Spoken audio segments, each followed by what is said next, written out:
Welcome everybody back to the Crimson 15 podcast. I am your host, Crimson Sin. I'm in 15 PCA. And Native 454. So on this week's episode, probably the biggest news, they showed off what Cable's going to look like in the Deadpool 2 movie. And I would say a million times better than how Domino looks.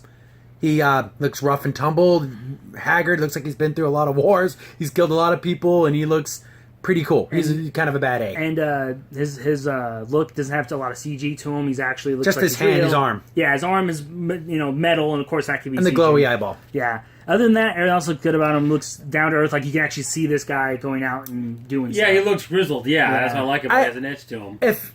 I love the overall look. It looks realistic. I like it, but I remember Cable from the comics, and there was more blue.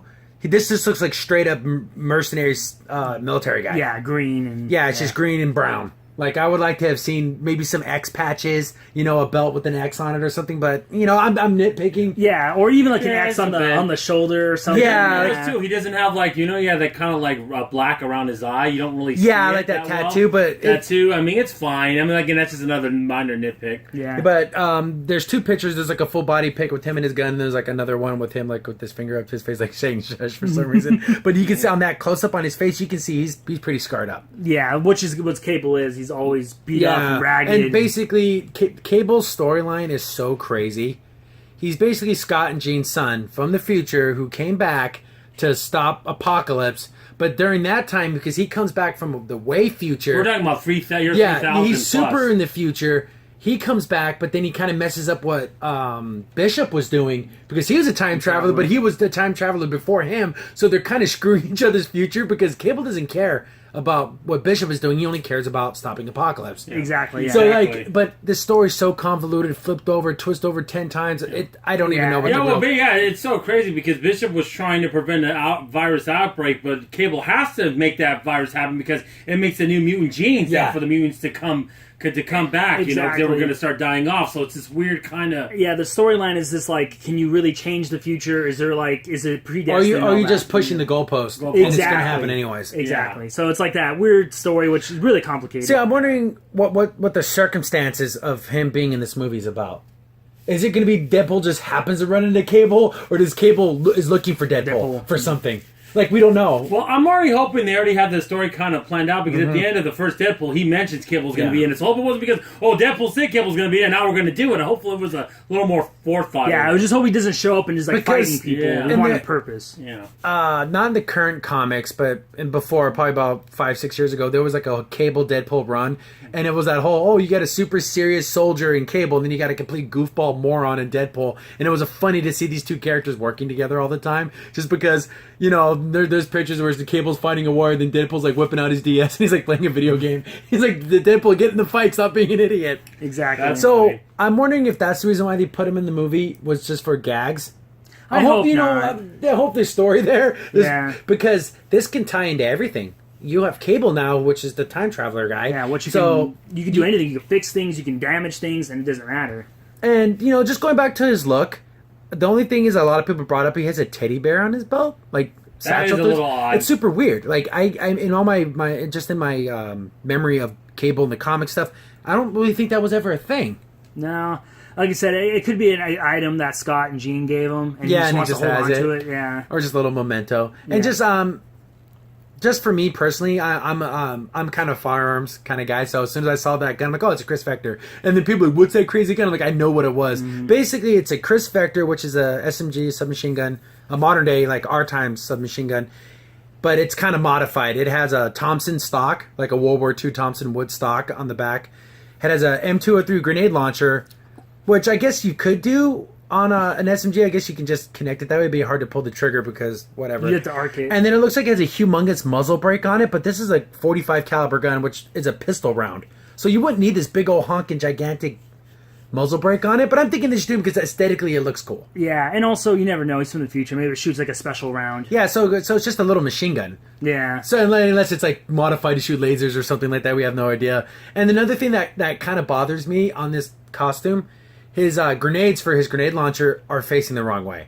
You wouldn't have the shells pointed out. You would have them in, so when you grab them, you can load them easy. Because that way you have to It just irks me being a firearms guy. Yeah, you can tell he's such a firearms guy. I mean, just the way he's talking. Yeah, because it's just like that's the only thing that kind of irks me. But everything else looks great. I like it.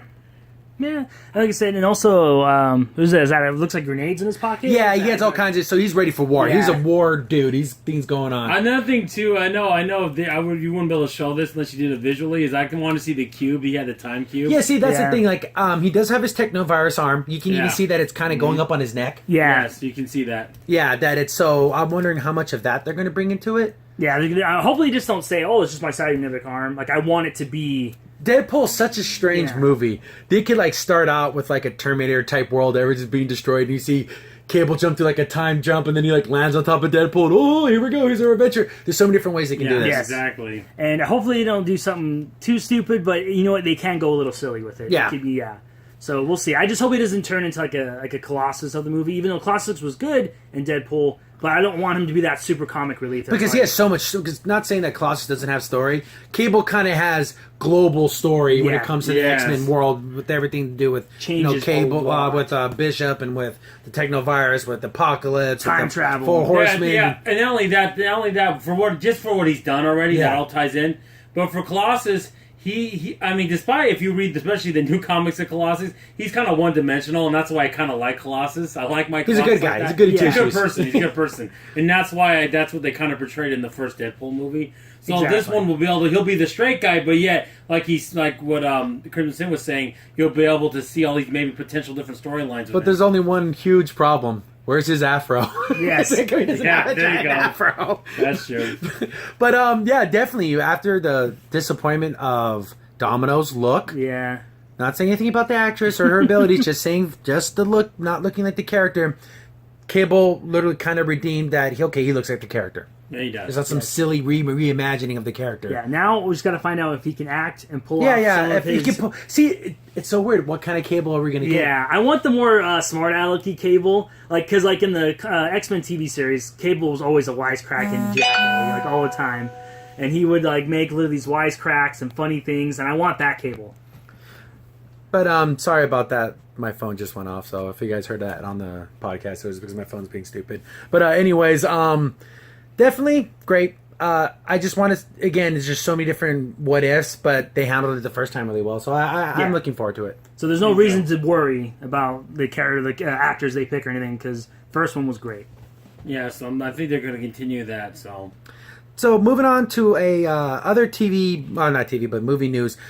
Personally, not for me. I don't really care about the Twilight series or the Hunger Games series, but it's big in nerd culture. It's part of the thing. It's part of the books. It's not necessarily us, but our sisters love those movies. Yes, exactly. And this is the one thing I say about those movies. My older sister loves Jennifer Lawrence, and she watched the Hunger Games movies. She loves Jennifer Lawrence so much, she watched the new X-Men films. Exactly. And she likes those movies. So it's like, hey, there you go. There's the connection. It can get more fans. So when people crap all over these movies, they're not for me. They're not targeted at me. I do not enjoy them, but I'm glad it brings people kind of into the fold of seeing other things. I don't want to sound like that nerd, but I feel like I don't like things that are super popular where everyone likes it and even non-nerds like something, because then it's kind of like, well, what's it about? And look at that's why it's so general and so it's a simple story. Appealing. But it's not appealing. Well, what I like too about broad. it though, it's bringing people in that would say if you told them, hey, let's watch this vampire show, they would be like, But now, I mean, even though they like romance, girls like romance. They like romance. Okay, so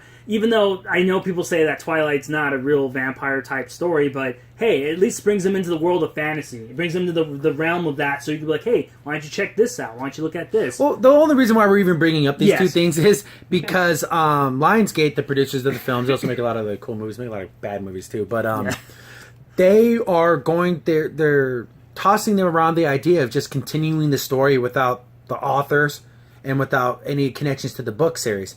So they just want to make straight up sequels all on their own. Exactly, straight up universe. See, the only thing I think would be interesting in Hunger Games, doing a prequel, how did the world get to this point? Exactly. Do our modern times and see what happened and got to this totalitarian society. And what made the idea for the I think that Games. could be kind of cool. But again, with that being said, I'm not necessarily this huge fan of Hunger Games, but It's sci-fi, dystopian future. But again, I mean, that does sound interesting. The only problem is with our Running Man with a hot chick. Well, yeah, exactly. But with our political current climate, I don't want it to be a certain way, which I know they would go with, which I'm kind of worried about. That, or the problem too, I wouldn't want it to get too like nasty, like like how say something like. I don't want to make that series like rated R, even though it's a lot of adult situations, of course, because people, kids killing each other, not a very pleasant thing.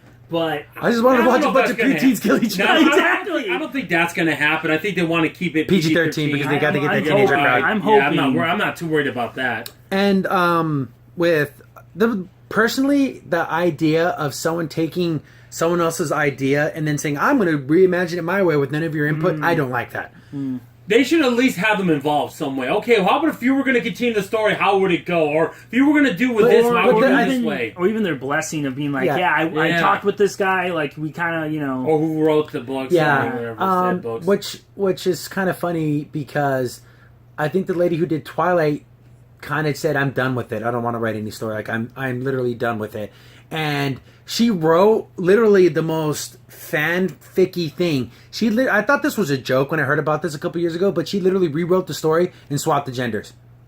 Really? That's something a fan does. And that's a totally, like, you can buy that version of the book if you want. Really? Yeah, so stupid because isn't it literally exactly the same? Yeah, just but anyways, that's like the only thing she's done with it. And my phone is going nuts. But definitely, I don't like the idea of going forward without the original creators' involvement. I don't like that. Yeah, it's even for weird. Something I do not respect these films and these stories. I do not like them. I don't care for them. But I so care about an author's and a creator's vision. That if they wanted it a certain way, now they're not being involved, and I don't like that. Yeah.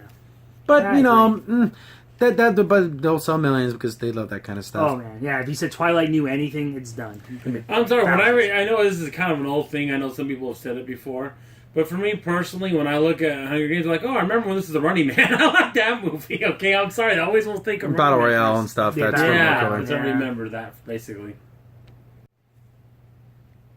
So, another movie news, back to Star Wars. You seem to be covering Star Wars in every single podcast. Yeah, we don't mean to, but all these things keep creeps and drops so they showed off some pictures, and some of them, you see like the Royal Guard people, the red, they're kind of cool. You see Kylo Ren's ship, and then they show off this kind of cutesy little alien hamster thing. It literally has big giant black eyes, and it just looks like, oh, there's going to be a toy of this. Yes, exactly. Like he's the character to be a plushie. Yeah, I know. Literally, if you ever seen the anime Hamtaro, that's what he looks like. These characters. Yeah, like a super cutesy giant hamster thing. It's so forced. Or ferret. Yeah, and also, I bet she's gonna have a cutesy voice, and he's gonna be like super, like, running around, and I'm like. I just hope he doesn't turn into the Jar Jar Binks. I'm looking at him standing next to Chewbacca, and I'm hoping Chewbacca's like, he just reaches over and just eats him. It's just a snack. That's what this thing is for him. Exactly. But we already have BB-8. We don't need any more cutesy. That's all the cutesy you need. That's about where I want it to be. Well, yeah, and like you said, I just hope no Jar Jar Binks connection, but I feel like this might be this series' Jar Jar Binks. I hope not. It's just... I don't know. I don't like it. And other stuff in Star Wars, and they showed off like the Red Guard, like I mentioned earlier, and that stuff looks cool. They showed off again the ship. Yeah, these red soldier guys look pretty cool. That's cool. And I guess it's a TIE Scrambler or something like that. I forget the exact wording on it. This is coming from the Entertainment Weekly. But here's the thing: when I'm thinking of the news from Star Wars 8, that's not what I want to see. Yeah, I don't want to see a cutesy animal. I don't care about that. I want to see good looking characters and something that's going to get me excited for this movie. I guess they're called Progs. Porgs. Progs. So Progs are basically the cutest thing ever. This is coming from a GameStop article, but geez. I'll throw a picture up, and I can't deny its cuteness. But do we really need that in Star Wars? Especially Episode 8. I want to continue the story with Luke. Okay, that's what I want to see. There's some heavy stuff going on here. It's just a cute thing to look at. Well, maybe like I said, maybe if Chewbacca does eat it. It's a snack. He eats them. That would be awesome. Someone should take this picture, make a GIF, and he ends up punching it. Boom. He goes flying off the screen. He flies out the Millennium Falcon out the window. That just shows it in a cooking pot. No, he's in airlock and he's just floating in space and slowly dying. Like, oh, yeah, that's funny. So, transitioning to the only TV news we have this time is, I guess they're shooting around the idea of bringing back King of the Hill. And this basically, King of the Hill was a series that probably ended, 13 years ago? a while I ago. think, yeah. That's about 12, 13 Might years have been ago. 2006, but I don't remember. I know it was a while ago. Yeah. Basically, long time the story revolves around a family, the Hills, that live in Arlen, Texas, and they're very conservative, very down to earth. Yeah. He's such a clean. Hank Hill, the Yes. father's such a clean cut guy. It's almost unbelievable how clean cut this guy is, and he's truly believes what he says. Yeah. I think the first 2 seasons of King though was a little bit more rougher, Yeah. which I kind of like that stereotype. If you want to say someone that might be a hillbilly, but in a bad way. But then after that, it started to become he's a nice guy kind of guy, the guy you want to hang out with. Yeah, You know, an honest guy. I mean, so honest it's ridiculous. He's so So, decent. Fox people were talking to Mike Judd, which is the creator, also created Beavis and Butthead. And Yeah. they're like they want to get the show And back up Daria, and running, too. but they also didn't. He created the character of Daria. Oh, yeah, didn't but have he didn't anything do with the actual universe. Yeah, I show. should say that. Yeah. Sorry, my apologies. Which is so funny that technically King of the Hill, Daria, and Beavis Beavis and and Butthead are all they're connected in the They're all weird way. connected. I love that episodes when Daria would talk to Beavis and Butthead. It was so funny because She's she's so so smart. smart and they're so stupid. It's Yeah. so funny. So, this is what they said. This is coming from an article from Entertainment Weekly. Fox CEO Dana Walden said this week they have been in preliminary conversations with King of the Hill creators Greg Daniels and Mike Judd. See, again, like I said before, you got to include the creators. You don't do something without the original creators. I hate that. But in a quote, I would like to explore that, said Walden said, we have very primary conversations given what's going on in the country. I think Daniels and Judd have a point of view on how those characters will respond. But again, it's one meeting and we hope to revisit it. The meeting was probably 2 months ago, 2.5 months ago. They're both very busy and it's really just first exploratory. Are you excited about this? Is there a potential in the future? And the article goes on from there. Seeing the whole political thing they just mentioned, the way the country is, and if they're going to use today's time, are they going to time skip everyone? So Bobby, Hank's son, was 13 in the show. Yeah. So that'd make him 26. Yeah. Really So older. would the show be Bobby is the father now, and he has a wife? And I wouldn't kids? mind that. I wanted to Yeah. actually see that. I think that would be funny. And then you have callbacks to the characters. A lot of people brought this up, and I can kind of agree. I didn't like the Lucky character. Yes. He has an aunt named Luann, and she kind of started dating a bunch of losers, and then she ended up dating this super rednecky guy. Like, we're talking truck in the front yard up on bricks. He's that kind of redneck. I mean, if you think of like Jeff Foxworthy and Larry the Cable Guy's Bible, even those two Yeah. are real down to stuff. I mean, his claim to fame was slipping on pee at Kmart. Oh, Like, that was- the Costco. at the Costco. And that was like his. He would say pee-pee. That's how Yeah, he said yeah, he would say, when he would say urine or like, pee. It was funny. He Okay. kind of grew on me because he honestly, truly did love her. Yes, he but did. he was like almost 30 something, and she was like 23 at the 23, time. So yeah. and they end up having a kid, and they end up getting married, and they're happy together. But it's like, oh, this guy's such a freaking loser. And Luann was just like this gorgeous kind of she was. I want to say socially stupid because she was just kind of like a dunderhead, but she wasn't dumb, like she didn't know things. Yeah. It was just that she just, I'm just a girl, kind of way. Exactly. exactly. She went to college and got an actual degree and stuff, but it's just when you talk to her, you're just like, wow, there's not a lot going on in there. But she has a good heart, though. Yes. And the way the series ended, it kind of was a nice little, happy, soft little ending. Yes, it was. So It was subtle. That's Yeah, what I it was liked very about it. subtle, Yes. just like the whole show, which is Yeah. nothing grand and crazy happened. It was just a nice, subtle little ending. So you jump. If they go with the time skip, you have Bobby is almost in his 30s. So maybe Bobby growing up with his dad, so he's a little less conservative than his father was, and then maybe his son's way more liberal. And I guess you can kind of explore it that way. But I don't know. And then, because then also when Bobby being raised, there was like always this contention between him and his dad about One of my most favorite jokes in the whole entire series was he had write an essay on his favorite president, and then he's talking to his dad. He's like, "I have to write an essay on my favorite president." His dad just gives him a look. Okay, Ronald Reagan. He doesn't have to say anything. He just knows. He just gives him the look. That's Okay, great. Ronald Reagan. Exactly. Because Hank is so conservative. Yes, and Bobby's like loves the whole like New York lifestyle Yeah. kind of, and like being that comedian he wanted to be, and But I think Bobby has family values. Yes, he like does. see, he likes the whole entertainment aspect of. I don't get. I'm not trying to get Hollywood. political of liberalism, but when it comes to like family stuff, he likes having his mom and his dad and being at home, and he's still because he grew up that way, and he had a good life. Exactly. And whenever he knows his dad's a good man. Yeah, and whenever Bobby hangs out with people or older people, always says, "Hey, Mr. Gribble, Mr." Yeah. He says and another thing I love about the Ren Show, I know this is supposed to be a potential news show, but we don't know a lot of details. Yeah, we don't know the details. Yeah. But the thing is about the Ren Show, I like the fact that he's a diehard Cowboy fan. Yeah. And even though if you do like the Cowboys or not, the jokes are funny. You have to admit they are funny. Oh, yeah. he's such a diehard Cowboy fan. His wife bought him an autographed picture of like the team, and he's like, and it's all signed by all the players, and even like the coaching staff. And he's looking, he's like, wait a minute. The assistant trainer is like, oh, that's not his signature. How in the world do you know who the assistant trainer for special teams is? How do you know? And that? the signature of said trainer. Yeah, exactly. So it's so funny. And so they think, oh, what would these characters the view on this one? Sorry, guys, you're not going to get the view that Hollywood's going to want. They're so conservative that they didn't even want. There's an episode where they were going to teach sex education in classroom, and they were against it. That's how conservative these characters were. So I don't know what they're hoping for.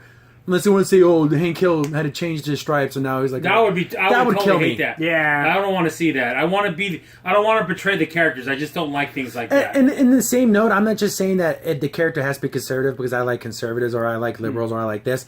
I wouldn't want Dale to all of a sudden not be that crazy nut bar that he is, and all of a sudden be like this straight laced guy. I like the fact that he's into conspiracies and aliens, because it's true to the character. Yeah. And I mean, I wouldn't mind Boomheimer growing up a little bit and getting a wife and kids. That would be nice. It would have been nice to see him have a family because he was kind of a ladies' man. Ladies' man, that would be fun if he love him and leave him. That was so. And then with their other friend Bill, like I would hate to see anyone be dead, but if Bill died in 15 years, I wouldn't be surprised. He was a very unhealthy man, and he had a lot of problems, and it was just he was a really sad character because his wife left him, and he was just kind of like that everyone's friend because they felt bad for him, even though they truly cared for him. He just was so pathetic in everything else in his life that they just always brought him along. And he was like, and it was so sad because early on in his life, he had a great start from his life. Like he's football player, military. High school, military, and then all of a sudden just everything went downhill. Well, actually, it's kind of sad because when you look at Bill when he was younger, like when they were first out of college and he was friends with Hank. Hank was the one who was a little bit aloof in some ways, and Bill was the one that would always keep him straight, do the right things. Like it's sad. It's a complete difference. And so Hank has that urge to be like, I got to protect Bill because if it wasn't for him, I would not. I think he was going to get a tattoo or something. I don't remember the episode, and Bill's the one that said no. That guy was going to beat the crap out of him. That too. And then Bill defended him. Yeah. So and it's sad to see the contrast now between those two. So do you have Bobby and Connie together? No. Do you just have them separated? What about Joseph? Oh, Joseph Dale's son, yes, that's a funny conversation on itself. That whole situation, because basically Dale's wife cheated on him with this Native American guy. and so the whole joke was that he had no idea that this wasn't his son. Mm-hmm. But then there was always these kind of things like, did he know? Like, do you explore that? Because it's 13 years later, he's like, hey, Dad, I'm not really your son, but he did raise him, so he is his father, just not his biological father. And it's so weird because his son acts a lot like Dale. Yeah. Because he's like kind of aloof and kind of like... He's still like, oh yeah, the aliens came down and swapped this and that. Like, he's still, because he's his son's father, his father's son. Mm-hmm. Even though he's not his biological father, he is him in a lot of ways. He's weird, he's awkward. And then also, what I like too, his wife finally ends that relationship. Yeah, and just starts being with her husband again. Yeah. Which is why I thought that was a cool little step. I was too. So there's a lot they can do with this. Yes. I just hope, because the only thing that bothers me is they bring up the cultural climate. Hank Hill's not that kind of guy, but again, we're talking Hank in 13 years. So you would want to focus on Bobby. I hope they don't just don't age anyone, and all of a sudden they're just in 2017. Yeah, and Bobby's still 13. It's still 13 years old, and he's still. I don't think that'd be the right way to go. I think we've got to grow a little bit. Yeah.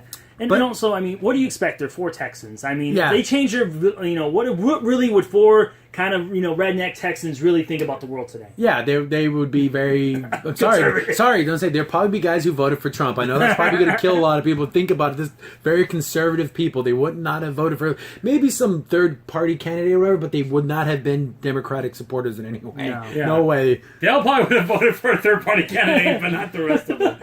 They would have voted him as Rusty Shackelford, and it was like his fake name. Use it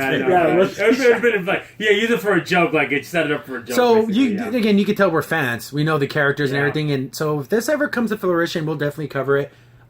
This is even in the story, very preliminary. They said it basically just quote first exploratory. So there's nothing even on pen and paper. No, right, exactly. And another point, we didn't even mention Peggy at all. Yeah, his wife. Whole thing. Yeah. I wonder how she's going to be if it's 13 years. Yeah, she is, but she gets caught up in things easily. So I want to see how that's going to be. Or even like I said, the political climate. What about teaching? Because she's a substitute teacher. Yeah, teaching's completely different from her time to now.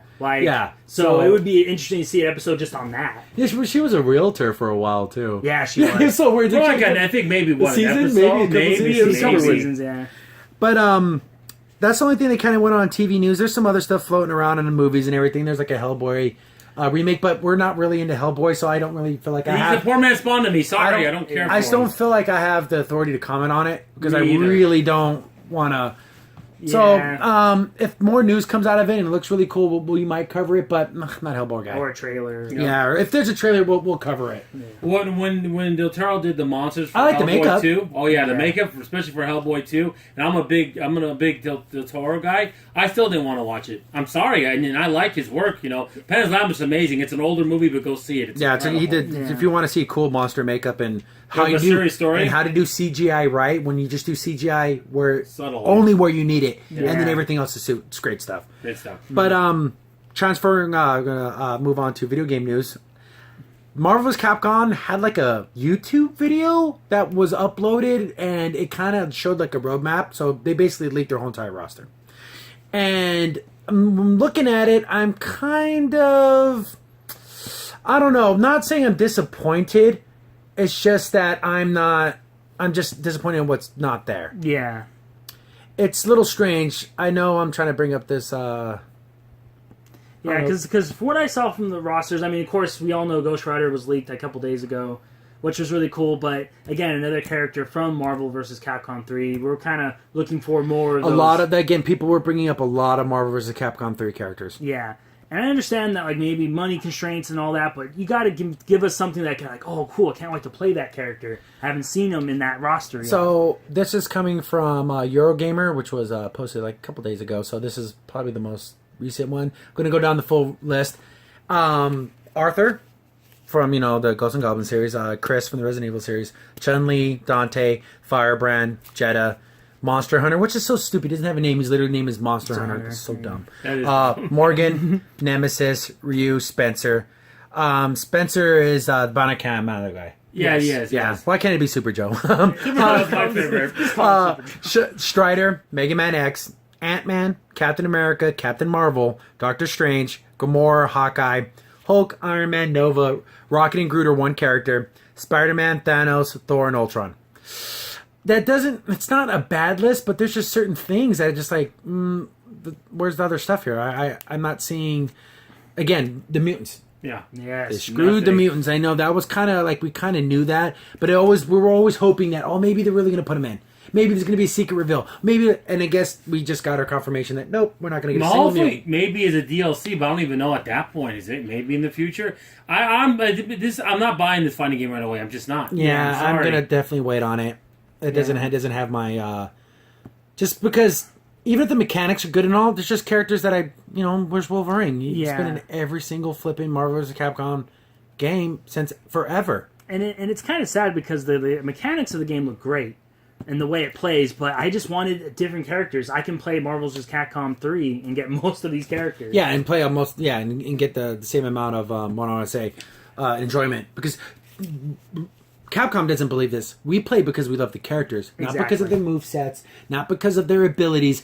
I play Magneto because I effing love Magneto. Mm-hmm. He is my number one favorite villain in all of fiction of all time. I love Magneto. And he's right up there with Darth Vader. To me, personally, as like cool villains. Oh, he's definitely not. If he's not your top three, you're all fiction. I just love Magneto. I say it 3 times, but I play him because I love him, not because he can do this special combo that has an infinite loop. I don't care about any of that crap. Exactly. Yeah, and that's the same way I felt like when Ghost Rider joined, because Ghost Rider was kind of low tier in Marvel Capcom 3, and I love playing it because he's such a cool character. But there's another thing too. We don't know for sure. They haven't said anything on this, but since they simplified the combo moves for like younger players and all that. When they play online, is that going to be disabled, or are they going to still be able to use that? And they're going to say, "Oh, this person has on easy mode." Like you're going to know that, when they play the game, because it's kind of like, well, you made it so simple. Yeah, it's basically it's one button combo, so you can just keep tapping. Yeah, that's the ridiculous. Punch button and it'll do like a full blown combo. I'm not to say that you're not going to ever be like the top best, but if you practice, you can learn these if you practice. I mean, kids can do it. I don't know why they just don't learn. Yeah. I understand super little kids, but if you're like 10, 11, 12, come on. You can learn these. I'm looking at, I guess people are saying that some of this DLC stuff, Dormammu, Ghost Rider, Venom, and Winter Soldier, that could be cool. Yeah. But again, I'm not seeing Wolverine. I'm not seeing X-Men here. That's the biggest omission, because Wolverine's been almost every versus game. And not to have Wolverine in it, it's just ridiculous. Yeah, and also maybe what can redeem it a little bit is the story mode. If the story's actually pretty decent, then maybe, but we'll see. Well, I'm definitely not, even though this is coming from Capcom, seeing Street Fighter V stupidity vibe in the story so far. Well, hopefully Marvel has a little more control of the story. Well, that's what I said. I'm not feeling that right now, Yeah. which I'm excited for. Yeah. And I'll throw some pictures up of, I guess, in this video, they were also talking about how their esports stuff's going to work. I guess it's to say the top 14 people on the leaderboards will be invited to the Capcom Cup. Oh, that's nice. But again, when you're the leaderboards, people, taking dice for people to get, what do I want to say, throwing games, that happens. That could backfire. And especially on online. And Well, can you imagine if these guys do that and then they go there and they play against some role players? I'm hoping they'll get destroyed. because there's going to be because there's big names in the Capcom world, and there's going to be people that literally could devote their lives to this game, and you're going to see those same names pop up again. Oh, so true. hopefully, they're showing these different, I guess, tiers. Phase 1, Phase 2 of creating a year-round esports league for Marvel vs. Begin in 2018. The video says that Capcom Pro structure the prize pool of over $600,000. And this is coming from Eurogamer as well, this information. Talking about stuff with Twitch and YouTube, pay for recoverable licensing per title. It's like a bunch of, I want to say, business mumbo jumbo. So if you're into it, I'll link to it. So if you really want to look into this stuff, and they go around with what's revenue, what's profit, how much are they making off of these things. And, some people looking at these numbers and they're getting kind of pissed off. But again, we're not business people, so. And not only that, guys, this is for the hardcore gamer who's going to want to do this and want to get in these tournaments. So it's not like for the average casual fan, don't need to worry about any of this. Exactly. You're not going to have to worry about it. Exclusive live streaming for and stuff like that. It's just a bunch of I guess it's this information came from NeoGaf. Everything comes from freaking NeoGaf. Mm-hmm. But so yeah, going back to the roster, I'm feeling a little down on it just because kind of one of my mutants, and I guess we're just not getting them. Yeah, and also maybe some new characters that people haven't thought of or haven't brought it back in a really long time. And like I said, I'm glad they brought Jeddah. That's someone that's kind of interesting. Different. It's different. But again, we're having more Darkstar characters. I'd love to have more of those guys. Yeah, we just ended up with Jeddah and Morgan. Morgan, yeah. I think Morgan's in all these versus games, but they couldn't put in, like I said, Wolverine. Like I know I've already said that, but what about Phoenix? What about Cyclops? There's so many other characters. Yeah. Gambit. And Cyclops hasn't been in a Marvel and Capcom game in a long time. No, he hasn't. Speaking of esports, the thing with apparently the Olympics in 2024 are going to be in Paris, and they're seriously considering adding esports to the Olympics. And I don't know how to feel about this, because is it going to be like League of Legends? Yeah, that's what I'm worried about. And see, the thing is, I kind of have a bias against it because I'm not into those MOBA games. I tried to play them. I tried to play, what was the one with the gods? Smite? I played it like 4 or 5 rounds. I tried to play Gigantic, which is on Xbox One. I tried to play a couple of the other ones, and they left no lasting impression on me. But here's the thing I want to say about that. The problem is, and I know this has been an issue, and I think even other people have talked about this too. If not, maybe we have before. It doesn't translate on TV. You watch League of Legends, you're going to be like, oh, what's going on? Exactly. Besides the hardcore. Yeah. You show Street Fighter V, okay, they can understand. He's kicking, he's punching, people can get what's happening. Mm-hmm. It's going to get people lost, and it's going to be a terrible Olympic sport.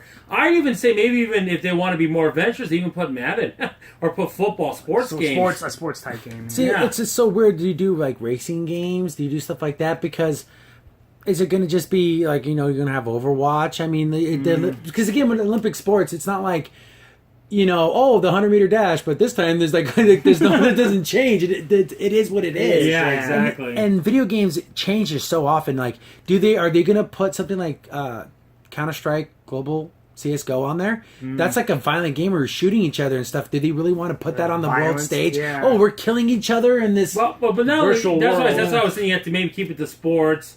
All enough, maybe Splatoon, but at that point, that's a little silly. See, that's the Yeah, like- opposite. But here's the thing, though. It's not like... And then you run into the problem of, are they doing this because Nintendo throws a bunch of money to the Olympics? Like, hey, make our game the Olympic sport. Yeah, because See, unlike shot put, there's no official shot put. the corporation. But here's the thing, though, about it, though. But would it make more sense if Nintendo was doing that in 2020 since it's in Japan? That would have made way more sense in 2024. Yeah, but then that's an inherent bias, though, because then they have a product to sell. Well, That's the yeah, thing. I don't sure. like that. I Yeah. don't like the idea of... Because video games are so tied to companies. And here's another thing. There's no world records. How can you have a world record in this? It doesn't make any sense. Well, because, again, I think everything's going to be team-based. That's what I'm saying. Because How if you are have gonna individual... Again, because I don't think they're going to do... If anything, it's going to be the League of Legends and stuff like that. Yeah, I think that would be an awful idea. Hearthstone. Yeah. Awful. This again. And the problem is too, like you said, the video games are kind of not say random, but like I said, they're always changing out. I would prefer a game like chess, something that's been around for a long time. And You know what? I think that knight it's too strong. They gotta nerf the knight. Nerf the knight. Because that happens in things. Because technically, a game that was in, let's say, in the 2024 Olympics, it won't be the same game the next time around because of patches and buffs and nerfs and changes and updates. And what if it's not popular anymore? Yeah, and they just kill it. So Well, that goes back to your point before. The 100 meters will always be the 100 meters. Yeah. It's not going to change. You can only get faster. There's no difference. This could be all kinds of different things. And not only that, I think personally this should be a demonstration sport, not an Olympic sport where you get medals. it I should think that'd be way better. being at the Olympics and then it's like an honorary thing, but it's not Like like, an an actual exhibition, podium event. That's fine. Do that. Or also you could do it with that's what they do with dancing. Yeah. That's what they do with a lot of them. Yeah, they have sports. ballroom dancing and stuff like But that. it's not a medal sport though. Yeah, which is fine. It's just do that. Yeah, it's an event that they have there. Yeah. I mean, If you're telling me you're going to get this before you get American football, that's just insane. terrible. That's terrible. stupid. That's stupid. well, we all know why that's not. because It's we'll just- win it. That's Well, and also, we might kill somebody. Well, actually, Japan's got some good teams too. But that's the only other country that can even give us a game. Wouldn't Every that- other game. wouldn't Not that be talking about the funny? cosplayers. I want to play against the Trinidad and Tobago team. See how well they do. Trinidad. They're losing 65-0 at the end of the first quarter. Hey, There well, are NFL stars out there on all our good players. Yeah, on we the would team. just use our College, yeah. players. Listen to college players. There's no way they couldn't even block. There'd be a sack every play. Yeah, There'd be impossible. Anyways, but that's just fun. But Yeah. that overall goes to our video game sports. They're competitions.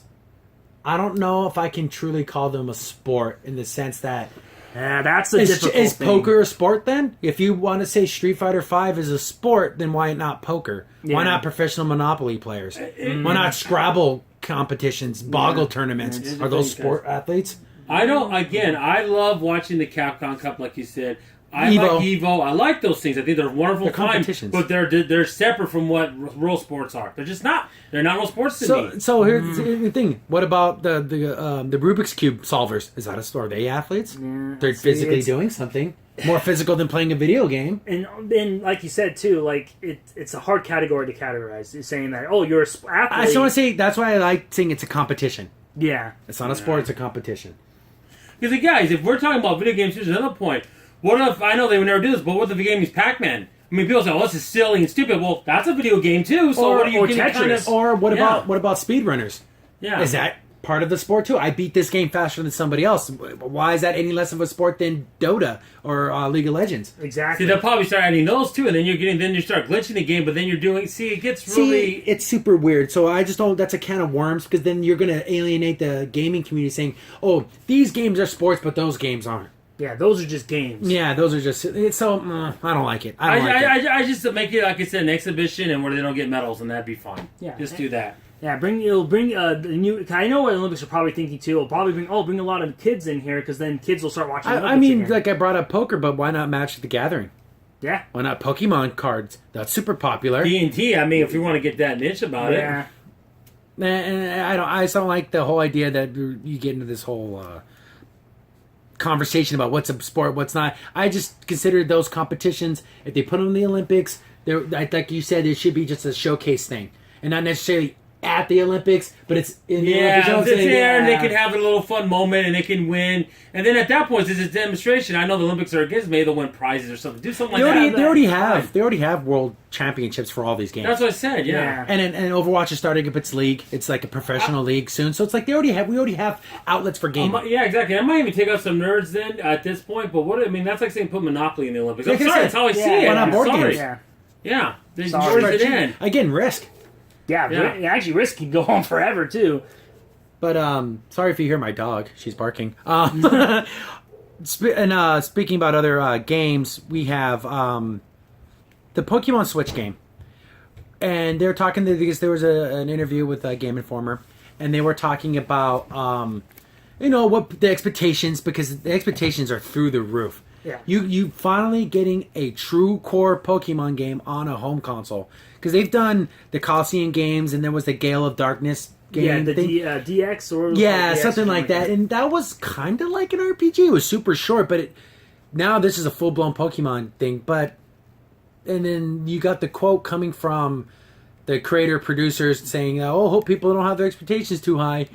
That's something that you think in your head. Yeah. Don't say it out loud, because it's almost like giving yourself a scapegoat, because what if it sucks? Well, I told you not to expect anything. Well, that's exactly what Reggie said about the Switch. When The they were graphics. having things, the graphics guys, let's kind of camper down on that. And like I was thinking when they said that, I was reading that article, and I'm like, well, maybe it just means that it's going to be a Pokemon game, guys. It's not going to be like this new, thing that's going to, change the world of gaming. It's going to be it's going to be a Pokemon game. Because every Pokemon game, I always think is like a solid 8. Because you can't really do anything new with Pokemon, but you can do little things to make it interesting and better. Like they brought in the Mega Forms, and they brought in multiple team battles, and shiny Pokemon. Shiny Pokemon. You can do X special moves now, and also there's new Pokemon you can always add, but there's nothing that's going to be like, man, this is going to change the face of Pokemon. Yeah, because you can't drastically change Pokemon all of a sudden. It's a side-scrolling beat-em-up game. Like, it's going to be, you catch your Pokemon, you go to gyms, you get badges, you get to the end, and you become the Pokemon Exactly. master. And I don't think the Switch is going to add any new mechanics. I'm trying to think of a new mechanic you could have in that game, but I really can't right now, so I don't know. Looking at the article, this is coming from GameRat.com, and they're quoting the Game Informer interview. And this is, trying to get the guy's name. Follow-up response from, I apologize, these Japanese names kill me. Junichi Masato and Shiguri Omaru? I'm sorry, I probably butchered the holy heck out of that. Yeah. But anyways, they went on to say, quote, do its best to create a great game. To meet certain expectations, Musada said, of course, it's very difficult to make the game. So I hope people don't get their expectations too high. Exactly. End quote. Yeah. I don't like that quote. It's a defeatist attitude. Yeah. I'm not saying, but of course Japanese, I doubt they were speaking English. I'm pretty sure this was translated. Yes. So maybe it had a different inflection meaning when they were saying it in Japanese and when it got translated to English. But not only is it only translated to English, but it's also been written down. You're not even hearing it. Yeah. So it's like a third Yeah. level at this point. Like it's like hearing a rumor from a friend that told another friend. It's getting watered down. And exactly. And one thing good about the article, though, they are working with Game Freak, which has been at the heart of Pokemon games. And if just anyone, even if you hate Pokemon, just look up the story of Game Freak. It's such an amazing story, because they're seriously like, two dudes sleeping under their desk and pitching an idea to Shigeru Miyamoto. Hey, I got this idea about catching these, these bugs and anything like that. And he's like, oh, you can use them. And then basically, oh, that's kind of cool. And just like they were like fans making games, and then they made this Pokemon.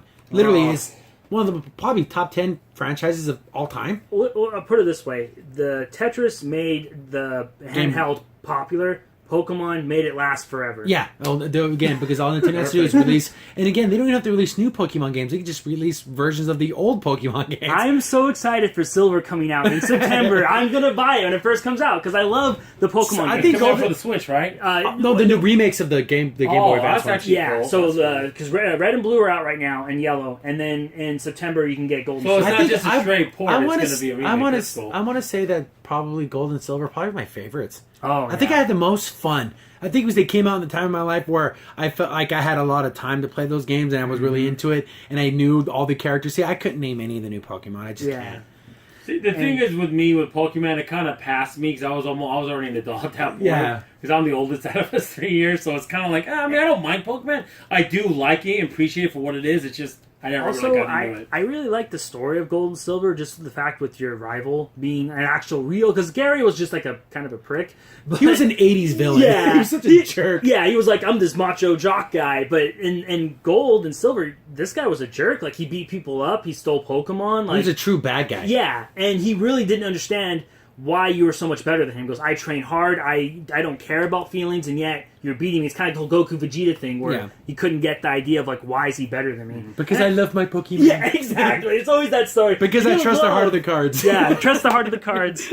The idea of just, I don't care how much you love something, it doesn't make it any better. Yeah, I mean, maybe like if they're real monsters, then maybe but The thing is about Ash, from what I know, is that the fact that he never won a big tournament. Because they want because they always got a new crop of fans, so they just keep the same character. Yeah. No, but I kind of liked it because he never got that prize, even though he kept trying. Well, it's super kept weird building. because I think it was probably a couple years back they did a Pokemon Origins anime which followed the actual games, yeah. and that was literally way cooler. I thought that was because it followed more like the mangas where every new game came with a new manga with new characters, because in the game you played new characters, Exactly. you didn't play Red. Yeah. See, and that's why the Pokemon anime is kind of separate from the games in the fact that the way how the story progresses, because it's always Red, Ash, or I forget what his Japanese name is, but basically Red. yeah. And speaking of Pokemon stuff, they also had. Did you see the thing where they redid the first series in a movie?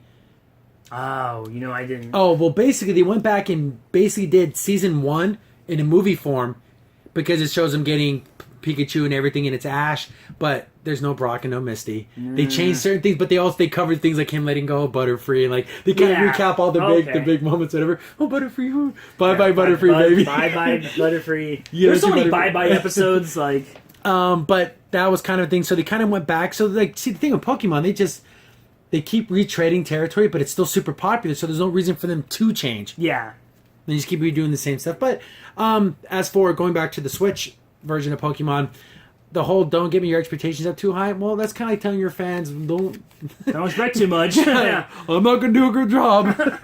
But Yeah. To be subpar. I'm sorry, it needs to be great.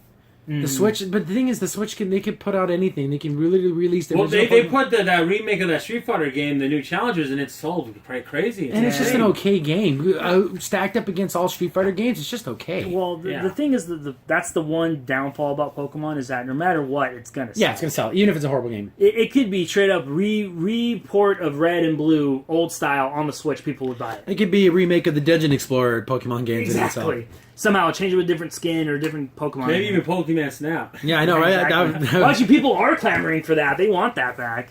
That's Oh, crazy. or what was it? Pokemon Puzzle League? Puzzle League. When you're hot, you're hot. Yeah, the Surge. I love in that game. If you ever play, it's Blaine, the fire guy, and frickin' Lieutenant.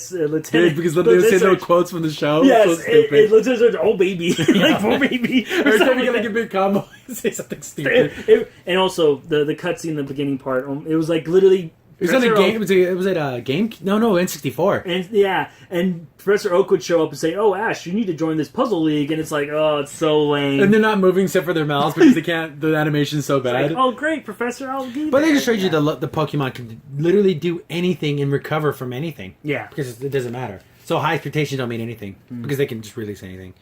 And speaking of other video games, there was a trailer for the opener for Sonic Mania, and it's fully animated and it's just a cutesy, fun trailer. It makes you. If you told me, "Oh, this is gonna be a new Sonic anime," I would love to watch this because they didn't use the Sonic Boom animation. They didn't use Sonic Adventure animation. They used basically the Sonic CD version of Sonic, where he's still chubby and he's kind of short. And he's just like kind of like this fun-looking character. If it was a little grainy, a little bit off, I would say, is this the new, was this the cartoon from 1992 that I didn't know about that came out for Sonic, the opening? It was, it's so great. You gotta watch it. The Yeah, it's trailer fun. part, I'll throw it in here, and we'll have it. And it's because again, it has nothing to do with the actual game. It just, and if you're not smiling at the end of this, and you're even a vague Sonic fan, I don't see how you can. It's just fun, and it has all the colorful the music is great, and the colorful background, the rings, and you see him go to the night casino stage, and you see the coins spinning in the background. Like, this is so and cool. you got the evil robots lurking in the shadows. And he saves the little flicky birdies from the guys. It's so cool. I mean, it's cool when you look at it, but then it's also kind of bittersweet because you realize it's the most excited thing you've been about a Sonic game in so long. Yeah. When you watch it, you're like, oh, it's something that's not really part of the game, you know? It's like,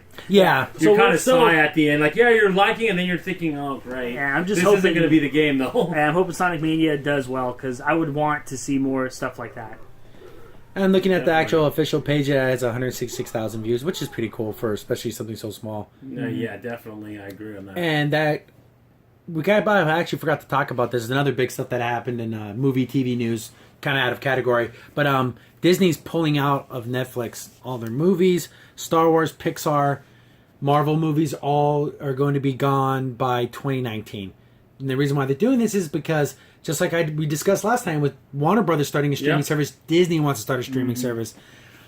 And the same complaints. I don't want to have 5-6 different streaming things. I don't want to have paying Netflix and Hulu, and then I have to pay for CBS because I want to watch Star Trek, and I have to pay Disney because I want to watch the Disney movies, and it's a mess. Pay Warner Brothers to go see freaking Teen Titans, and that's not even counting if you're into HBO with Showtime and they have their own. Well, HBO Go. Yeah. So there you go on that one. And of course, they want to start an ESPN streaming service, and it just does like baseball, soccer, and like hockey. Oh yeah, because sorry, your bread and butter is the NFL. But not only that, you're already losing viewers now. So we want to get a streaming service that's going to do worse. Yeah, it's going to do even more. Ridiculous. So just sticking to the Disney part of that streaming service, which will be successful because someone like our sisters, with their kids, if it has all of the Disney movies on it, and you can stream them in 1080p, 4K, full max resolution, 1440. I'm pretty dang sure my sisters will pay for this service as long as it's not like crazy expensive. Yeah, if it's like $15, it will be a steal for families that have kids who love Disney movies. If it's for $15, which is 99% of America. It is. Oh, sorry. Oh yeah, sorry again. We have phone problems today. Yeah. But yes, but if it is only for 15 and it has like classic, and I mean classic ones like Pinocchio, Little Robin Mermaid, Hood, Sword in the Stone. I bet you have the full Disney library. That would be cool. Yeah, it'd be stellar. But one ray of hope is since we're comic book guys, we're into the Netflix Marvel shows, Luke Cage, Jessica Jones, all that. They say they're still working with Netflix for those things. Thank goodness.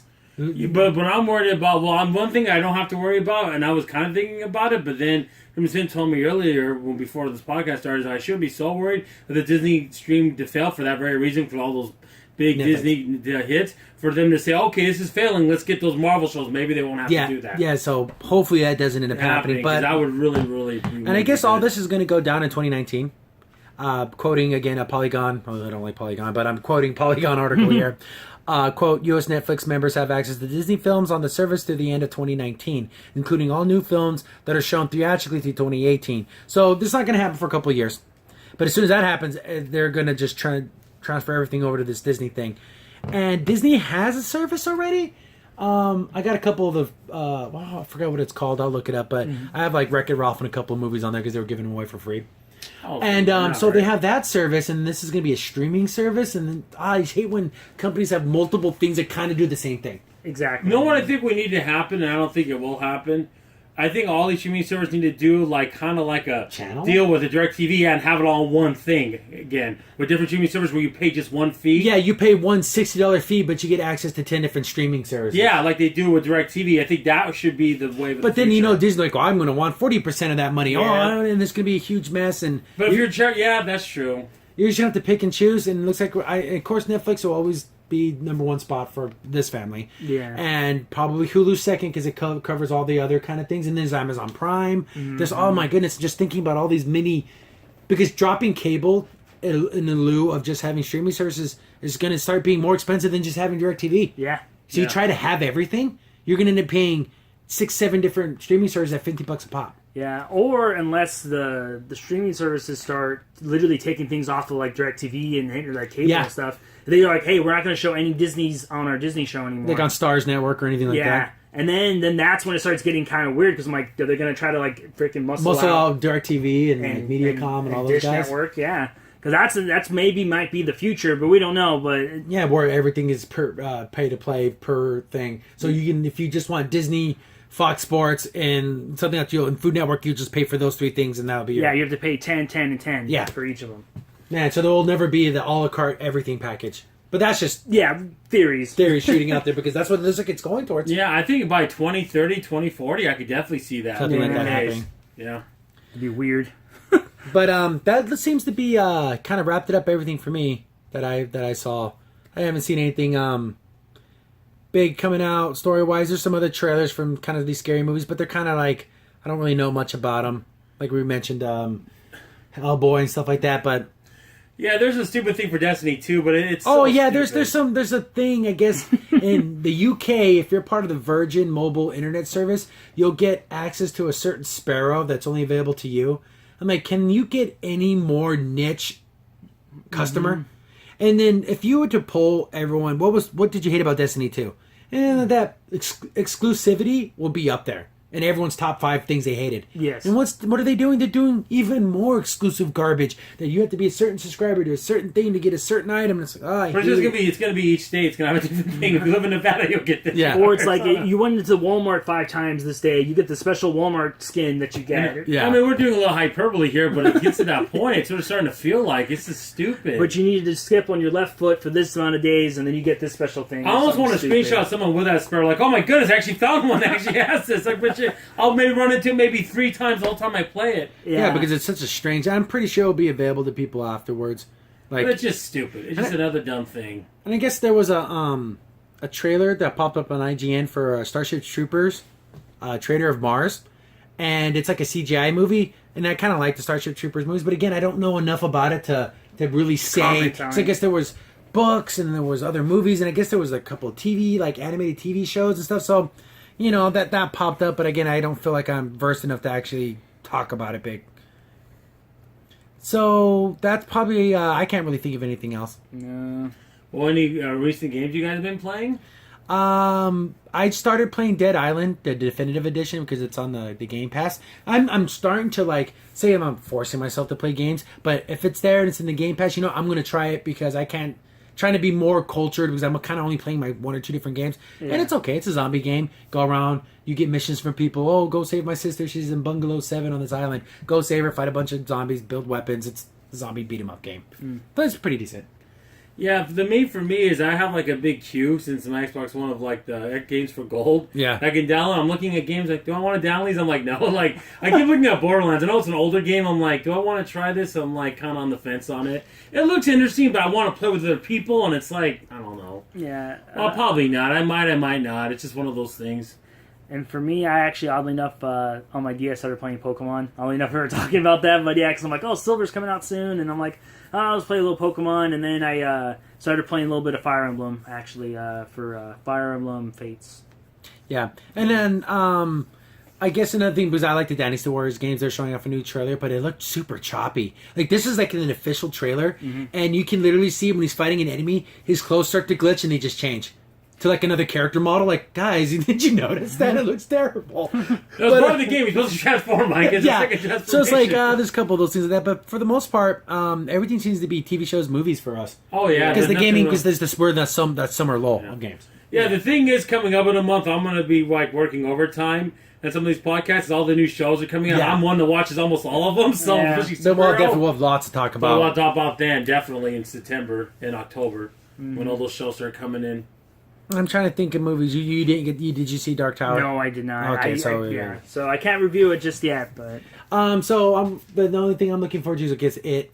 That looks pretty cool. I definitely want to check that out. As for everything else, I'm pretty good. I mean, there's not really much else to Yeah. talk about right now. We're in that summer lull, basically. After the big storm, which was E3 Yeah, and and Comic then, Con. yeah, and all that stuff. And our videos were 2 hours long. At least we're probably under an hour on this one. But I'm good. You good? Good. Yeah, I'm pretty good. So that's us for this week's episode. We're signing off. I've been your host, Crimson Sin. And 15 PCA. And Native 454. Thanks for watching and listening. See you later. Bye. Thank you.